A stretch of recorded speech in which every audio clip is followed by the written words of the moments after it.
નમસ્કાર વિદ્યાર્થી મિત્રો, 100% સક્સેસ યુટ્યુબ ચેનલમાં તમારા બધાનું સ્વાગત છે। મિત્રો, આજનો આપણો ટોપિક છે, તમે થંબનેલમાં જોઈ રહ્યા છો, વાત કરવી છે આપણે ઇન્કમ ટેક્સ, આવકવેરો। મિત્રો, ગુજરાત ગૌણ સેવા પસંદગી મંડળ બરાબર એની જે એક્ઝામ લેવાની છે સબ ઓડિટર અને ઓડિટર, તો આમાં મિત્રો આવકવેરામાંથી એવા પ્રશ્નો પૂછાય છે કે જે તમને ક્યાંય જોવા નહીં મળે। તો એ બધાને આપણે આ વિડીયો સિરીઝમાં શીખવાના છે। ચાલો ખોટો સમય બરબાદ ન કરતા શરૂઆત કરીએ આજના આપણા આ વિડીયો લેક્ચરની। મિત્રો, આવકવેરો જેને ઇંગ્લિશમાં ઇન્કમ ટેક્સ શું કહેવામાં આવે છે? ઇન્કમ ટેક્સ બરાબર।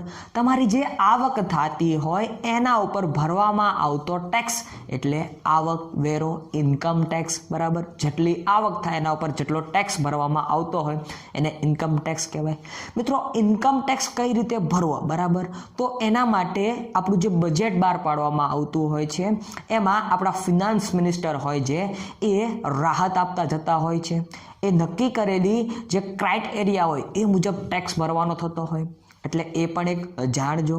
વાત કરીએ આપણે ઇતિહાસ તરફ બરાબર, તો દેશની આવકનું મહત્વનું સાધન કીધું છે કોને ભાઈ?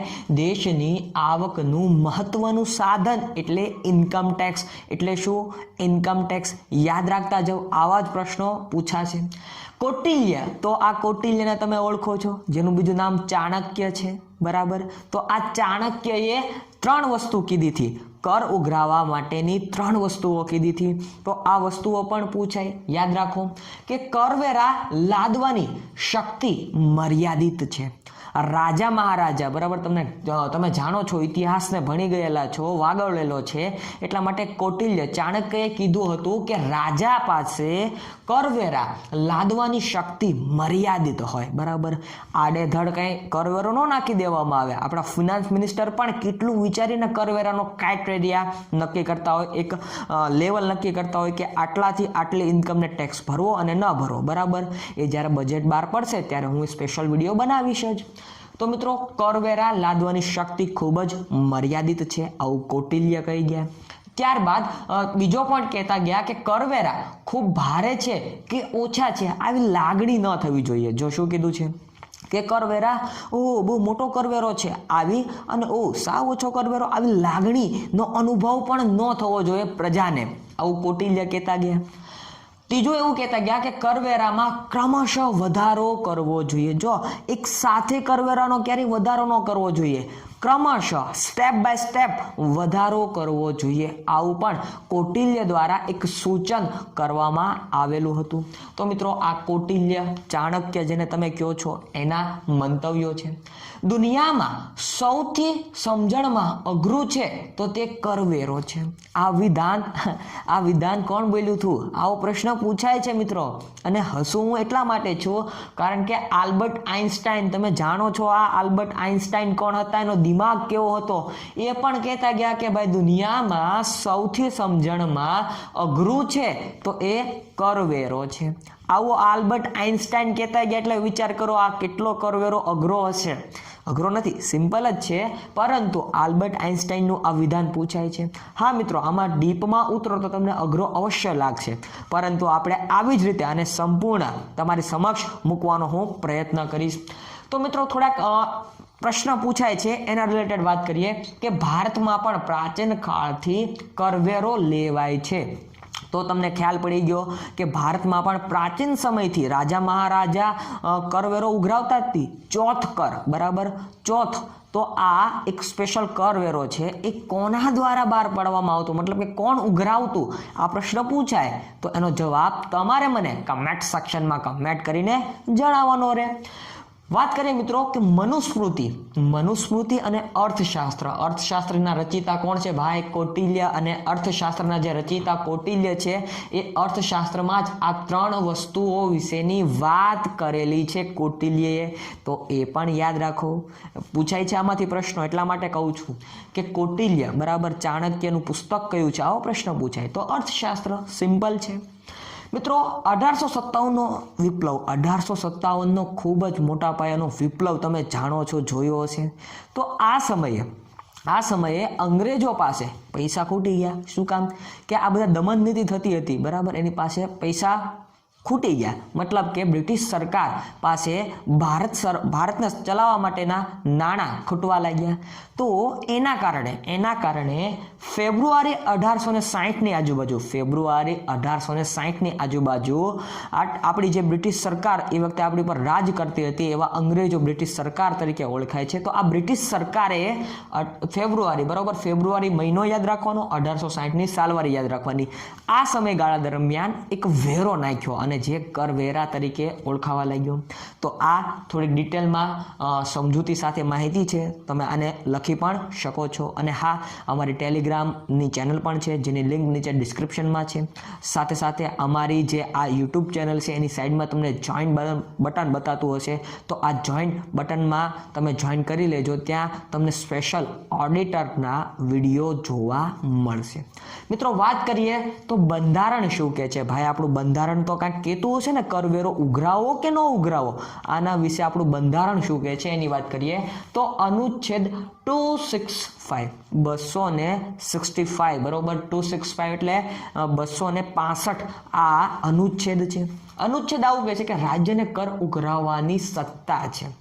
રાજ્ય એટલે આમ તો તમે બંધારણ ડીપમાં વાંચ્યું હશે તો તમને ખ્યાલ હશે કે જ્યાં ત્યાં રાજ્ય શબ્દ આવે. રાજ્ય મતલબ કે આપણા દેશમાં કરવેરો ઉઘરાવવાની સત્તા છે, આવું કે છે. બરાબર, આ કલમ કે છે આવું.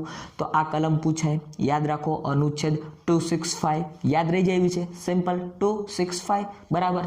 વાત કરીએ તો કેન્દ્ર સરકાર ખેતીની આવક સિવાયની આવક ઉપર વેરો લેવાની સત્તા ધરાવે છે. જો શું કીધું છે ભાઈ કે સેન્ટ્રલ ગવર્મેન્ટ ખેતીની આવક, બરાબર, જેને તમે કૃષિની આવક પણ કહી શકો છો, ફાર્મર્સ ઇન્કમ, તો એના ઉપર કરવેરો ન લઈ શકે. કોણ? કેન્દ્ર સરકાર ખેતીની આવક ઉપર કરવેરો લઈ ન શકે. આ યાદ રાખજો મિત્રો, આમાંથી પ્રશ્ન પૂછાય તમારી એક્ઝામમાં.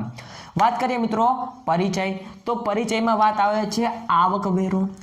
આવકવેરો જેને તમે ઇન્કમ ટેક્સ કહો છો, એ કેવો કર છે? તો પ્રત્યક્ષ કર છે. પ્રત્યક્ષ કરનું બીજું નામ પૂછાય તો સીધો કર છે, ડાયરેક્ટ ટેક્સ છે. ટેક્સના પ્રકારો વિશેનો વિડીયો તમે જોયો નથી? જોયો? ઉપર આઈ બટનમાં જોવા મળશે, ત્યાં જઈને જોઈ લેજો. મેં તમને આ આવકવેરો ક્યાં આવે, કયા પ્રકારમાં આવે એ સમજાવેલું છે.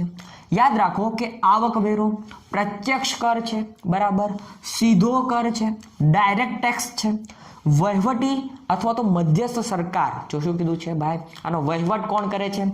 મધ્યસ્થ સરકાર એટલે કે સેન્ટ્રલ ગવર્મેન્ટ એટલે કે કેન્દ્ર સરકાર આ કરને ઉઘરાવે છે, લે છે. યાદ રાખતા જજો. વાત કરીએ મિત્રો આઈટીડી એટલે કે ઇન્કમ ટેક્સ ડિપાર્ટમેન્ટ. શેની વાત છે? ઇન્કમ ટેક્સ ડિપાર્ટમેન્ટ, જે ડાયરેક્ટ ટેક્સ કલેક્શન માટેનું એક ડિપાર્ટમેન્ટ છે. ડાયરેક્ટ ટેક્સ કલેક્શન કરવા માટેનું એક ડિપાર્ટમેન્ટ ઇન્કમ ટેક્સ. ત્યારબાદ સીબીડીટી એટલે કે central board of direct taxes. CBDT direct taxes માટેનું છે. આ મિત્રો યાદ રાખતા જાઓ, central board of direct taxes યાદ રાખતા જાઓ, જેનું મુખ્ય મથક ન્યૂ દિલ્હી ખાતે આવેલું છે. હવે મિત્રો આ બધી સંસ્થાઓ વિશે આપણે ડીપમાં ક્યારે સમજીશું? તો જ્યારે સ્પેશિયલ સંસ્થાઓનો હું વિડીયો બનાવીશ તો એમાં આવકવેરા સાથે સંકળાયેલી તમામ સંસ્થાઓ વિશે ડીપમાં સમજવાનો પ્રયત્ન કરીશું. મિત્રો વાત કરીએ તો આવકવેરા મતલબ કે આ સીબીડીટીનું મુખ્ય મથક ન્યૂ દિલ્હી ખાતે છે. આવકવેરા અધિનિયમ જે આ હાલ જે શરૂ છે, આવકવેરા અધિનિયમ 1961, બરાબર, 1961 સાલવારી યાદ રાખતા જજો. તો આ આવકવેરાને આપણે આ વિડીયો સિરીઝમાં સંપૂર્ણ શરૂઆત કરીએ મિત્રો સીબીડીટી. તો આ સીબીડીટી છે શું ભાઈ? પહેલા તો તમને આવો પ્રશ્ન થવો જોઈએ, બરાબર. તો આ સીબીડીટી એ ટેક્સ કલેક્શન કરવા માટેનું એક સંસ્થા છે. શું છે ભાઈ? જો તમને આપેલું જ છે અધિકૃત સંસ્થા, બરાબર, સર્વોચ્ચ અધિકૃત સંસ્થા છે. યાદ રાખો, આ ડિટેલ પૂછાય છે મિત્રો. એમસીક્યુ આમાંથી ગમે તે રીતે પૂછાઈ શકે, હું જસ્ટ તમારી ખાલી સામે પ્રેઝન્ટ કરું છું, બરાબર. મિત્રો વાત કરીએ સીબીડીટી, તો central board of direct taxes. આ ફૂલ ફોર્મ આપણે પહેલા પણ જોયું હતું, બરાબર. સ્પેલિંગ સાથે પણ તમે યાદ રાખજો, શું થાય ભાઈ? Central board of direct taxes. તો આ સીબીડીટીનું ફૂલ ફોર્મ થાય. મિત્રો એનું મુખ્ય મથક ન્યૂ દિલ્હી ખાતે આવેલું છે. ક્યાં આવેલું છે ભાઈ? ન્યૂ દિલ્હી ખાતે એનું મુખ્ય મથક આવ્યું છે. હાલ એના અધ્યક્ષ, તમને જો મિત્રો આવો પ્રશ્ન પૂછાય, હાલ CBDTના અધ્યક્ષ કોણ છે, અથવા એમ પૂછાય ચેરપર્સન કોણ છે, અથવા એમ પૂછાય પ્રમુખ કોણ છે, બરાબર. તો યાદ રાખો મિત્રો, કોણ છે? પ્રમોદ ચંદ્રા. આ મિત્રો IRS કક્ષાના, IRS એટલે કે ઇન્ડિયન રેવન્યુ સર્વિસ, બરાબર, ઇન્ડિયન રેવન્યુ સર્વિસ એ કક્ષાના IAS અધિકારી છે, બરાબર. તમે જાણો છો કેટલા IAS, IPS, IRS આ બધા પ્રકાર છે, બરાબર. તો આ સિવિલ સેવાના પ્રકારો છે, એમાંથી એ IRS, બરાબર, ઇન્ડિયન રેવન્યુ સર્વિસ ના એવો મેન, મતલબ કે બેન્ચના સૌથી સિનિયર એવા વ્યક્તિ હશે, એટલા માટે એમને આ CBDTના શું અધ્યક્ષ, ચેરમેન બનાવવામાં આવ્યા છે. સિમ્પલ છે, યાદ રહી જાય એવું છે, યાદ રાખતા જાઓ. તો મિત્રો આવો પ્રશ્ન પૂછાય કે સૌપ્રથમ CBDTના અધ્યક્ષ કોણ હતા? તો જમના પ્રસાદ સિંહ. કોણ હતા ભાઈ? જમના પ્રસાદ સિંહ. હાલ કરંટ આ સ્થિતિએ હું વિડીયો બનાવું છું એ સ્થિતિએ, બરાબર, કોણ છે? પ્રમોદ ચંદ્રા છે. તો એ પણ યાદ રાખો. વાત કરીએ તો સીધા કરવેરાનું મધ્યસ્થ મંડળ, જો શેની વાત છે મિત્રો?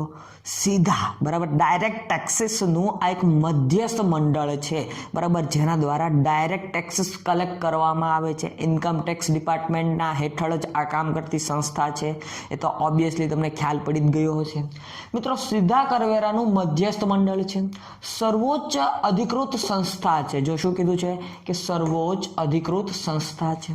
1963માં એક કાયદો આવ્યો હતો, એક એક્ટ આવ્યો હતો, જેના અંતર્ગત આ સંસ્થાની સ્થાપના થઈ. અને એ કાયદો કયો છે? યસ, તમને સ્ક્રીન ઉપર બતાવી રહ્યો છે. Central board of revenue act. Central board of revenue act અંતર્ગત CBDT, central board of direct ટેક્સીસની સ્થાપના થઈ હતી. અને જેમાં નક્કી કરવામાં આવ્યું હતું કે ઇન્ડિયન રેવન્યુ સર્વિસના અધિકારી અને અધ્યક્ષ, ચેરપર્સન, પ્રમુખ તરીકે કાર્ય કરશે, વર્ક કરશે મિત્રો. તો આ પણ યાદ રાખો. આ ટેક્સનો જે કાયદો આવ્યો હતો એ કાયદો પણ તમારે યાદ રાખવો જોઈએ, કારણ કે આવું તમને પૂછાય કે central board of revenue act કયા વર્ષમાં આવ્યો હતો? તો 1963, બરાબર, 1963માં આ કાયદો અમલમાં આવ્યો હતો. મિત્રો વાત કરીએ ITD. આ શું છે ભાઈ? ITD, income tax department. તમે નેટમાં સર્ચ કરો ઇન્કમ ટેક્સ ડિપાર્ટમેન્ટ, તો એનું શોર્ટ ફોર્મ ITD બતાય, બરાબર, ITD યાદ રાખો, ઇન્કમ ટેક્સ ડિપાર્ટમેન્ટ. 1860માં ઇન્કમ ટેક્સ ડિપાર્ટમેન્ટની સ્થાપના થઈ હતી. મેં તમને પહેલાના વિડીયોમાં પણ વાત કરી હતી કે 1857ના વિપ્લવ વખતે અંગ્રેજો પાસે પૈસા ખાલી થઈ ગયા હતા, કારણ કે આપણા જે દેશભક્તો હતા એમને શાંત કરવામાં જ બધા પૈસા વપરાઈ ગયા, બરાબર. એટલે ટેક્સ ઉઘરાવવાનું શરૂ કર્યું અને કાયદેસર રીતે 1860માં ઇન્કમ ટેક્સ ડિપાર્ટમેન્ટની સ્થાપના થઈ.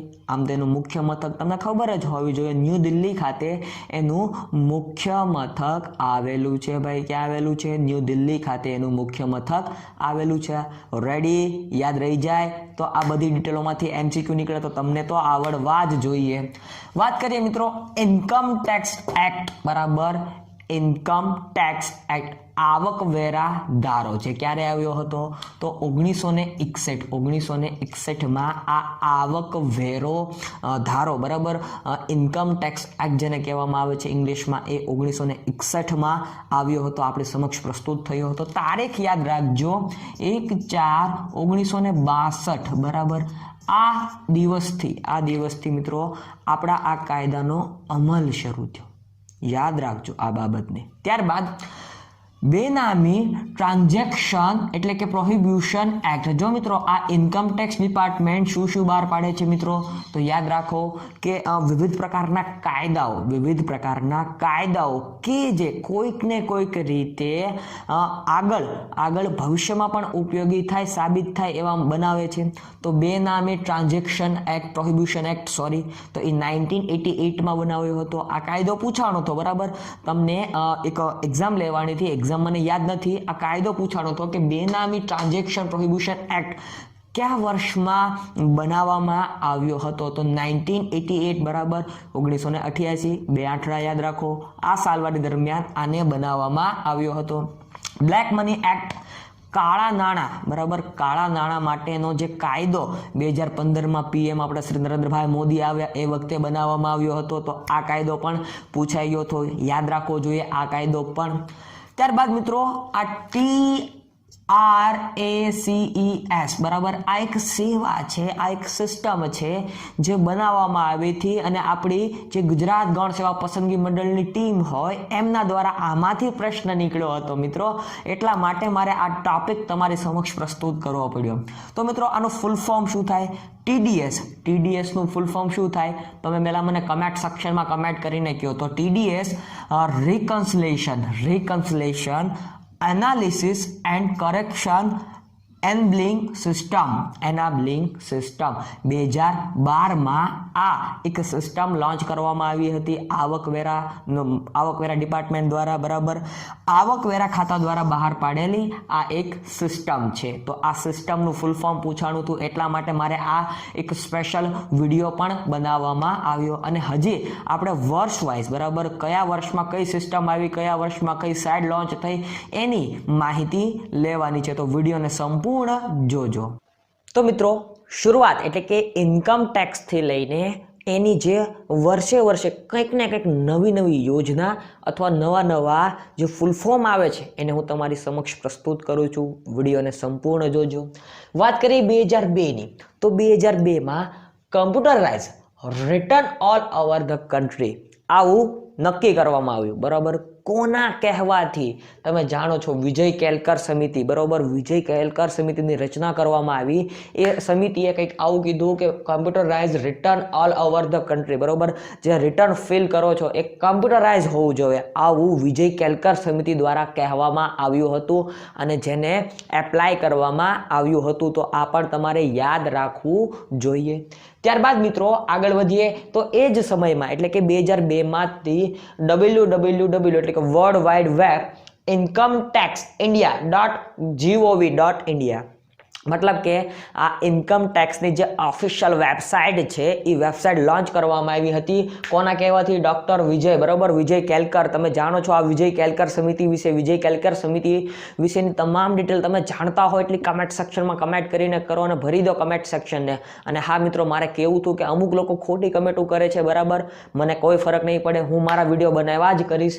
મિત્રો વાત કરીએ તો આ એટલે કે વિજય કેલકર દ્વારા કહેવામાં આવ્યું કે computerise return all over the country fill થવું જોઈએ 2002માં, એટલા માટે આ વેબસાઇટ લોન્ચ કરવામાં આવી. હવે 2003માં આ જે વેબસાઇટ છે એને સિલ્વર મેડલ મળ્યો બરાબર.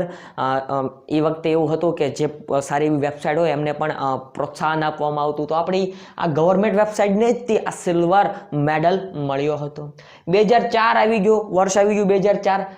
IAR જાહેર થયું એટલે કે એન્યુઅલ ઇન્ફોર્મેશન, જો હું કીધું છે ઇન્ફોર્મેશન રિટર્ન શરૂ થયું.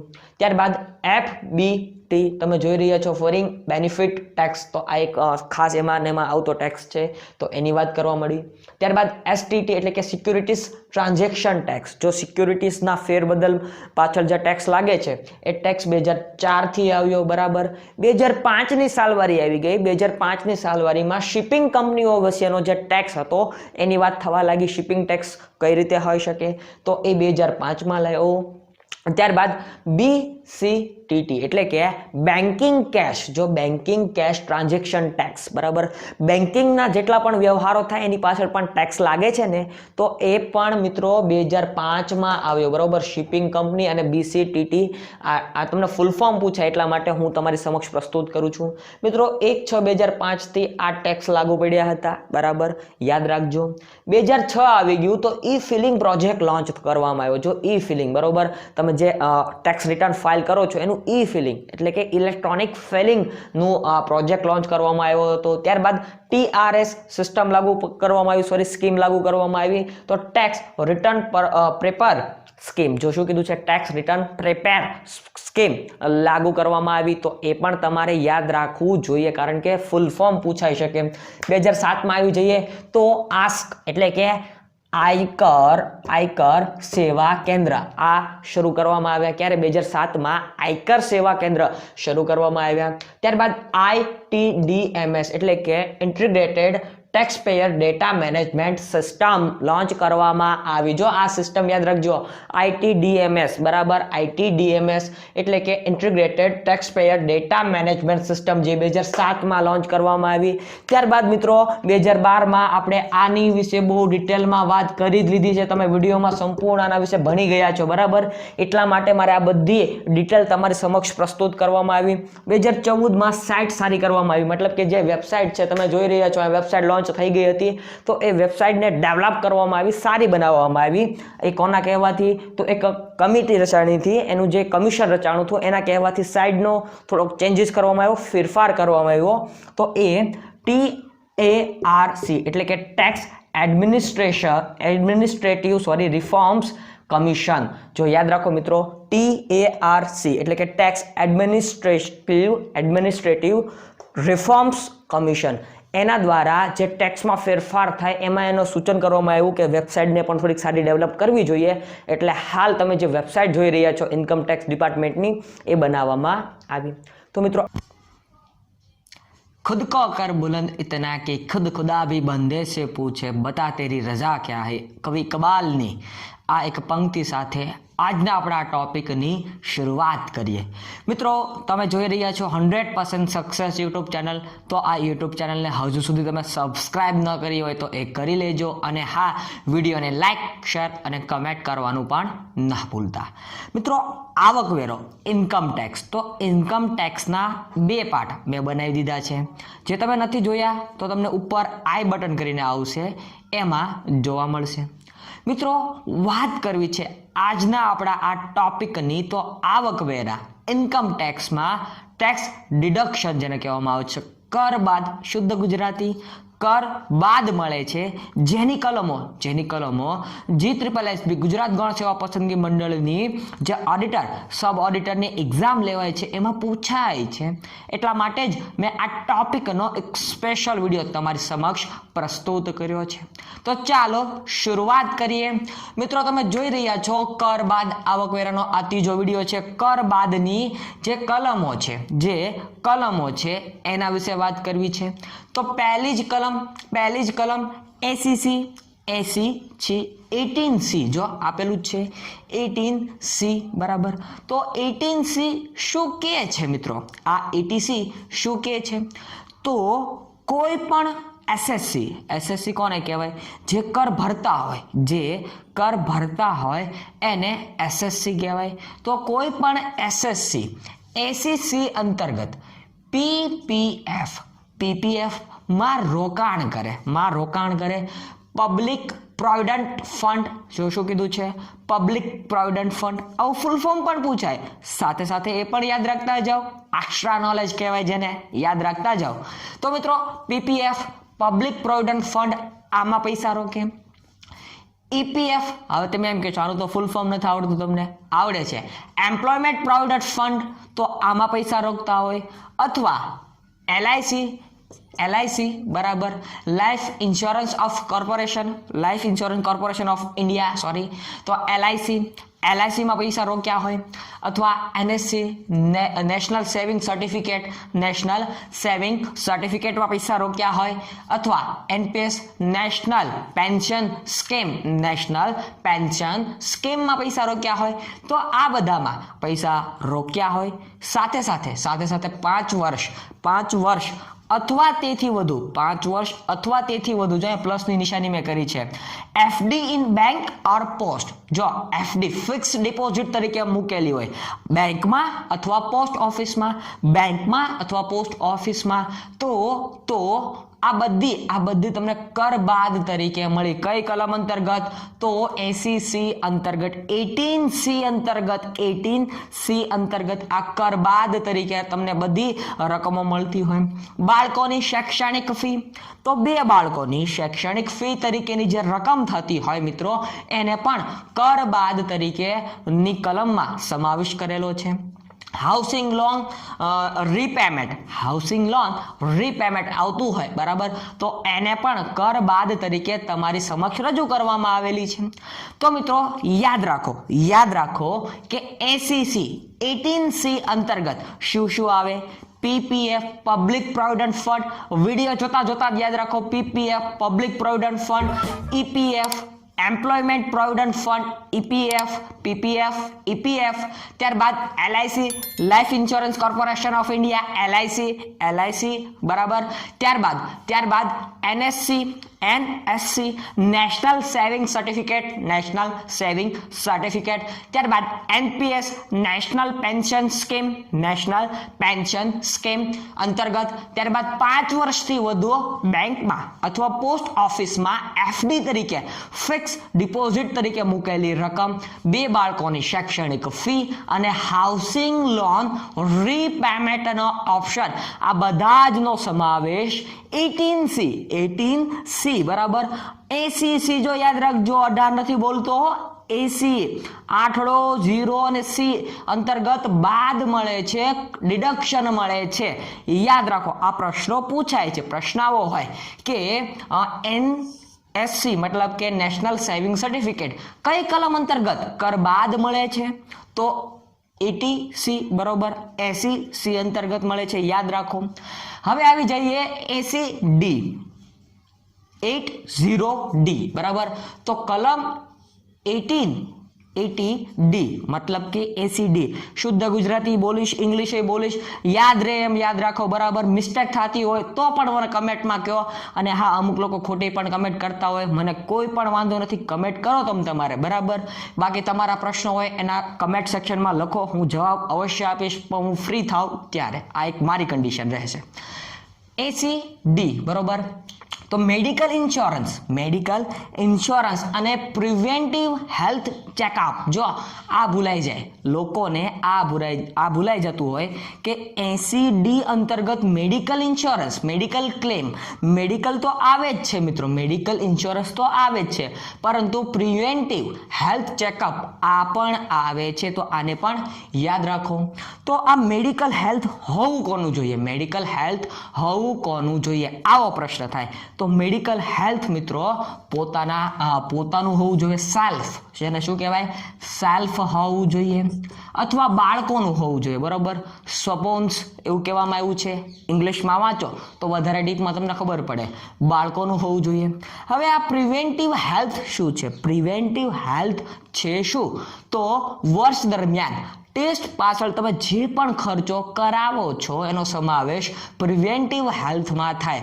વર્ષ દરમિયાન જે પણ તમે ટેસ્ટ પાછળ, હવે જેમ કે તમને ધારો કે લેબ ટેસ્ટ બરોબર, લેબ ટેસ્ટમાં તમારે લોહીનો રિપોર્ટ દર મહિને કરાવતો હોય બરાબર, દર મહિને કરાવવો પડતો હોય, તો આનો સમાવેશ આમાં આવે બરાબર, પ્રિવેન્ટિવ હેલ્થ ઇન્સ્યોરન્સ એમાં આવે. તો યાદ રાખો એસીસી ફરીવાર એસીસી રિપીટ કરી નાખીએ, કારણ કે રિપીટેશન કરશો તો તમને યાદ રહેશે. યાદ રાખો કે PPF, EPF, LIC, NSC, NPS 5 વર્ષ અથવા એથી વધારે સમયમાં એફડી તરીકે બેંક અથવા પોસ્ટ ઓફિસમાં, ત્યારબાદ બાળકોની શૈક્ષણિક ફી ઓછામાં ઓછા 2 જ બાળકો વધારે થાય તો ભાઈ નહીં, પછી હાઉસિંગ લોન રીપેમેન્ટનો ઓપ્શન અહીંયા આવો, એસીડી મેડિકલ ઇન્સ્યોરન્સ શું છે ભાઈ, મેડિકલ ઇન્સ્યોરન્સ છે. મેડિકલ ઇન્સ્યોરન્સમાં પણ પ્રિવેન્ટિવ હેલ્થ ચેકઅપ ન ભૂલાય, અને એ પણ કોનું બાદ મળે, સેલ્ફ પોતાનું હોય તો અને બાળકોનું હોય તો બરાબર, માતા પિતા માટે અલગ આવે છે. તો યાદ રાખો આટલી બાબતો. ત્યારબાદ એસીડી બરોબર, એ શું કહે છે? તો ટ્રીટમેન્ટ ઓફ સ્પેસિફિક ઇલનેસ. જો શું કીધું છે? સ્પેસિફિક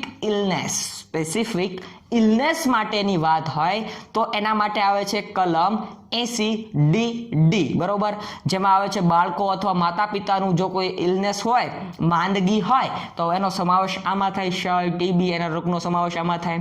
કેન્સરનો સમાવેશ આમાં થતો નથી, એના માટે સ્પેશિયલ હજી એક કલમ આવશે જે તમે આ જ વિડીયોમાં જોઈ રહેવાના છો બરાબર. એટલે યાદ રાખો કેન્સરનો સમાવેશ આમાં નથી થતો મિત્રો. ઇલનેસ હોવી જોઈએ બરોબર, અને એ પણ કોને? બાળકોને અથવા માતા પિતાને. હવે માતા પિતા એટલે તમે સેલ્ફ છો, બરાબર? તમે સેલ્ફ છો. તમારા માતા પિતાને, તમારા ભાઈ ભારુને જો તમારે કોઈ સગા સંબંધી નજીક ના હોય, લોહીના સંબંધ સાથે સંકળાયેલા હોય, એમના માટે જ આ છે, બરાબર? 80DD કર બાદ મળે છે આ કલમ અંતર્ગત. આ આવકવેરો છે, બરોબર મિત્રો? મારું ઘરનું નથી, આવકવેરો આવું બોલે છે, બરાબર?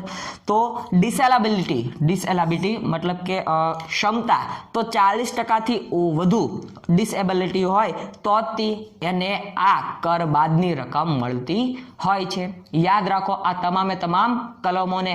એવું લાગે તો ફરીવાર રિવાઇઝ કરીને વિડીયોને જોઈ લો, અને સ્ક્રીનશોટ પાડવા માટે હું પણ દૂર થઈ જાઉં છું, સ્ક્રીનશોટ પણ પાડી શકો છો. તો ચાલો મિત્રો શરૂઆત કરીએ બીજી કલમોને ભણવાની. તો 80DDB 80DDB આ શું કહે છે? તો મિત્રો આ મેડિકલ ટ્રીટમેન્ટ માટેની, કર બાદ માટેની, ટેક્સ ડિડક્શન માટેની કલમ છે. આ કલમમાં ક્રિટિકલ ડિસીઝીસ, ક્રિટિકલ જે બહુ ક્રિટિકલ હોય એવા ડિસીઝીસ એટલે આમ તો તમને ઇંગ્લિશ પાર કરતા આવડતું હશે, રોગો, બરોબર? ક્રિટિકલ એટલે જે એવા કે જેનું સમયાંતરે નિદાન ન આવી શકે, બરાબર? ક્રિટિકલ ડિસીઝીસ જેમાં કંઈક ને કંઈક ખોટ ખાપણ રહી જતી હોય એવા ડિસીઝીસ, મતલબ કે રોગો, શુદ્ધ ગુજરાતી રોગો, બરાબર? જેમાં આવે છે કેન્સર. તો કેન્સરની રકમ કેન્સર પાસે જે પણ ખર્ચો થાય એ કર બાદ મળે. કઈ કલમ અંતર્ગત? તો 80DDB અંતર્ગત, બરાબર? યાદ રાખો. ત્યારબાદ ન્યુરોન ડિસીઝીસ મતલબ કે મગજના રોગો, બરાબર? માનસિક રોગો પાછળ જે પણ ખર્ચો થાય, બરાબર? મને લાગે છે ને માનસિક રોગો પાછળ જે ખર્ચો થાય એનો સમાવેશ આની અંતર્ગત થાય છે. ત્યારબાદ એઇડ્સ. તો એઇડ્સનો સમાવેશ મિત્રો આ કલમ અંતર્ગત કર બાદ મળી શકે. જે પણ ખર્ચો થાય એ ખર્ચો આ કલમની અંતર્ગત તમારા જે RTI, બરાબર, ઇન્કમ ટેક્સ રિટર્ન ફાઇલ કરો એના અંતર્ગત બાદ મળી શકે છે. રિનિયલ ફેલર, બરાબર? તો એ તમે જાણો છો, કિડની ફેલિયર થાય તો શું થાય એની બધાની વાત આવે છે. થેલેસીમિયા, હેમોફિલિયા, તો આ બધા વિવિધ પ્રકારના ક્રિટિકલ રોગો છે. આ રોગો હોય અને તમે જો એની પાછળ ખર્ચ કરતા હો તો એનો સમાવેશ 80DDB કલમ અંતર્ગત બાદ મળે છે, ડિડક્શન મળે છે. મિત્રો હું ડિડક્શન જ ભણાવતો, બરાબર? કર બાદ મળે છે એવું હું ભણાવતો જ નથી. હું તમને ખાલી કલમો યાદ રખાવવાનો પ્રયત્ન કરું છું. તમે કલમો યાદ રાખો, કારણ કે આ કલમોમાંથી ડાયરેક્ટ પ્રશ્ન પૂછાય. ક્રિટિકલ ડિસીઝીસ માટે કઈ કલમ અંતર્ગત બાદ મળે છે? તો આવકવેરાની કલમ નંબર 80DDB અંતર્ગત બાદ મળે છે. હું ખાલી આ જ સમજાવું છું, બરાબર? એટલે આ જ યાદ રાખો, આ ઉપર કોન્સન્ટ્રેશન કરો જેથી કરીને ભૂલાય નહીં. ત્યારબાદ કલમ 80E educational loan for higher education, બરાબર? એજ્યુકેશનલ લોન નો ઈ યાદ રાખો. એજ્યુકેશન લોન છે, બરાબર? તો એનો ઈ યાદ રાખો, અને 80 નો ઈ, બરાબર? એટલે આમ યાદ રહી જાય મિત્રો. સિમ્પલ યાદ રાખવાનો પ્રયત્ન કરો. 80 અંતર્ગત educational loan for higher education, higher studies આવું પણ કહી શકો, બરાબર? દેશની બહાર અભ્યાસ માટે જવું પડે, દેશની બહાર અભ્યાસ કરવા માટે જવું હોય તો 80E અંતર્ગત તમને જો કર લોન લીધી હોય કે જે પણ તમે લીધું હોય એના અંતર્ગત તમને કર ડિડક્શન મળે છે. 8 વર્ષ સુધી સંપૂર્ણ માફ કર ભરવામાંથી 8 વર્ષ સુધી 8 years, મિત્રો યાદ રાખો, બહુ મોટો પીરિયડ કહેવાય, બરાબર? 8 વર્ષ તમારે આ રકમ અથવા તો તમારો સંપૂર્ણ હપ્તો પૂરો ન થાય, બરાબર? હપ્તો પૂરો ન થાય ત્યાં સુધી તમને સંપૂર્ણ કર માફી મળતી હોય છે. કઈ કલમ અંતર્ગત? 80E. ક્રિટિકલ ડિસીઝીસ પૂછાય તો 80DDB, અને educational loan for higher higher education પૂછાય તો 80E યાદ રાખતા જાઓ, બરોબર? અહીંયા ને અહીંયા વિડીયો જોતા જોતા યાદ રાખતા જાઓ. ત્યારબાદ 80EE home loan interest for first time buyer. જો શું કીધું છે કે 80EE શું કહેવા માંગે છે? હોમ લોન લીધી હોય અને એ પણ ઇન્ટરેસ્ટ ઉપર લીધી હોય અને ફર્સ્ટ ટાઈમ હોય, ફર્સ્ટ ટાઈમ બાયર હોય, પ્રથમ વખત ઘર ખરીદનાર, શુદ્ધ ગુજરાતી પ્રથમ વખત ઘર ખરીદનાર, અને એ પણ કેટલા લાખથી અંદર હોવું જોઈએ? તો 50 લાખ ઓર લેસ, બરાબર? 50 લાખથી અંદર જો ઘર ખરીદવામાં આવે અને એના ઉપર તમે ઇન્ટરેસ્ટ ભરતા હો, લોનનું ઇન્ટરેસ્ટ ભરતા હો, તો મિત્રો તમને 80EE બરાબર 80EE અંતર્ગત કર બાદની રકમ મળે છે. સારું, તમે ક્યારેક RTI ભરશો ને તોય તમને આવડશે ખરા કે હા ક્યાંક વિડીયોમાં મેં જોયું હતું તો ખરા. ભલે અત્યારે હું ગુજરાત ગૌણ સેવા પસંદગી મંડળની ATDO અને સબ ઓડિટરની એક્ઝામ માટે ભણાવી રહ્યો છું, છતાં તમને ક્યારેક કામ આવશે એવું નોલેજ છે. એટલે આ બધું નોલેજ એમનામ તમને ફ્રી મળે છે, તો એક લાઈક, શેર અને કમેન્ટ તો બને ને મિત્રો. આગળ વધીએ. યાદ રાખતા જજો, 3 કલમો પૂરી કરી છે આપણે, બરાબર? આ ટુકડા વિડીયોમાં. તો 80DDB critical diseases, 80E educational loan, 80EE તો home loan interest for first time buyer, 80EE double E છે, બરાબર? યાદ રાખો. 80G, ઓ માય ગોડ, આ બહુ પૂછાય છે મિત્રો. 80G donation to relief fund approved. જો શું કીધું છે? Relief fund approved. 80G અંતર્ગત તમે જે પણ ડોનેશન મતલબ કે દાન કરો છો, દાનની રકમ, બરાબર, એ બાદ મળે છે. 100% પણ મળે છે, 50% પણ મળે છે. ભારત કે વીર છે, બરાબર? જવાન નથી, ભારત કે વીર. આ કોનું ટ્રસ્ટ છે અને કોના દ્વારા ચલાવવામાં આવે છે? આનો જવાબ મને કમેન્ટ સેક્શનમાં કમેન્ટ કરીને જણાવો મિત્રો, કારણ કે આ પ્રશ્ન એક ફેરી પૂછાઈ ગયો હતો એટલા માટે.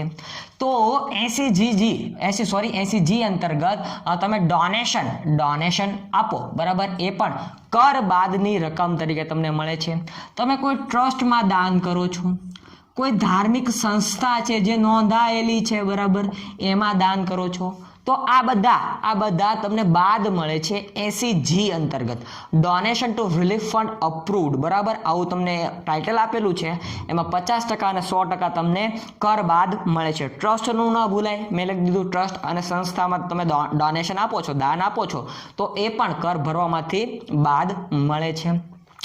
80GG તો ડિડક્શન ફોર રેન્ટ પેડ. જો ડિડક્શન ફોર રેન્ટ પેડ એટલે કે તમારી પાસે ખુદનું ઘરનું ઘર ન હોય, બરાબર? ઘરનું ઘર ન હોય અને તમે ક્યાંક ભાડેથી રહેતા હો, તો તમને કરની રકમ બાદ મળે છે 80GG અંતર્ગત. સેલ્ફ એમ્પ્લોયડ હો, સેલરીડ હો, HRA ન મળતો એટલે કે હાઉસિંગ રેન્ટ અલાઉન્સીસ ન મળતું હોય તો પણ તમને આ કલમ અંતર્ગત રકમ બાદ મળતી હોય. યાદ રાખતા જાઓ, આવું કામ આવશે તમારે, બરોબર? ટેક્સ ભરશો, ભવિષ્યમાં તમે ટેક્સ ભરશો તો આ કલમો આમનામ જ રહેશે, થોડો ઘણો ચેન્જીસ આવશે, યાદ રહી જાય એવી છે એટલા માટે. 80TTA interest on saving bank account. જો શું કીધું છે? SB, બરાબર? સેવિંગ બેંકમાં તમારું ખાતું હોય અને એમાં તમને થોડું ઘણું ઇન્ટરેસ્ટ મળતું હોય તો એ ઇન્ટરેસ્ટ 80TTA અંતર્ગત મળે છે. 80TTA અંતર્ગત મળે છે. મિત્રો હું 80 બોલું છું એટલે 80 સમજી જજો, ખોટું કન્ફ્યુઝ થવું નહીં. તો મિત્રો આ હતી તમામ આવકવેરાની ડિડક્શનની કલમો. આની કરતાં પણ વધારે કલમો છે, પરંતુ મેં જે પૂછાવા લાયક હોય, IMP લાગતી હોય, બરાબર, ડાયરેક્ટ નજરમાં આવતી હોય એવી કલમો ગોતીને તમારી સમક્ષ રજૂ કરી છે, બરાબર? એટલે આ વિડીયોને એક લાઈક આપો, શેર કરો, કમેન્ટ સેક્શનમાં કમેન્ટ કરો, અને નીચે હવે તો બુકની લિંક પણ મુકાઈ ગઈ છે, બુક ખરીદી લેજો. જય હિન્દ, જય ભારત, વંદે માતરમ. સ્ક્રીનશોટ માટે ટાઈમ.